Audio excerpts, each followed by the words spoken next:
পালং শাক, সাথে থাকবে মুসুরির ডাল আর মাছের মাথা। রেসিপিটা একটু ফলো করো বন্ধুরা।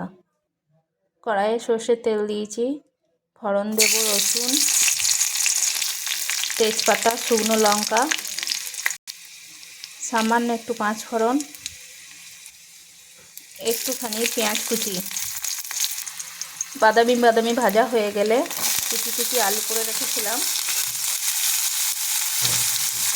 আলুগুলো লাল করে ভেজে নেব। আলু আমার লাল করে ভাজা হয়ে গেছে। ভেজে রাখা মাছের মাথা এর মধ্যে দিয়ে দেব।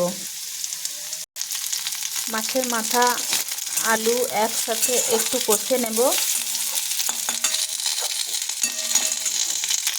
এরপর একে একে আমি জিরে গুঁড়ো, হলুদ,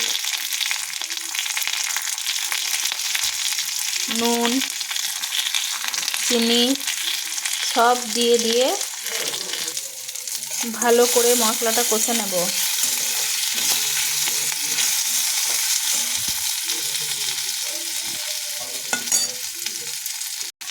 মশলা আমার ভালো করে কষা হয়ে গেছে।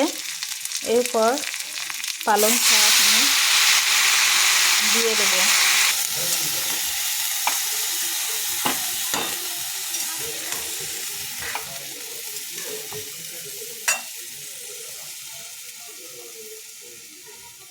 পালং শাকটা দিয়ে ভালো করে কষে পালং শাকটা আমি সেদ্ধ হতে দেব।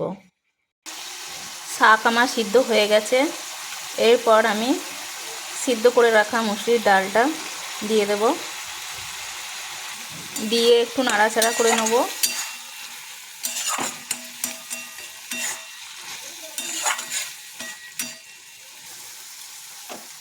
হয়ে গেল রেডি আমার পালং শাকের রেসিপি।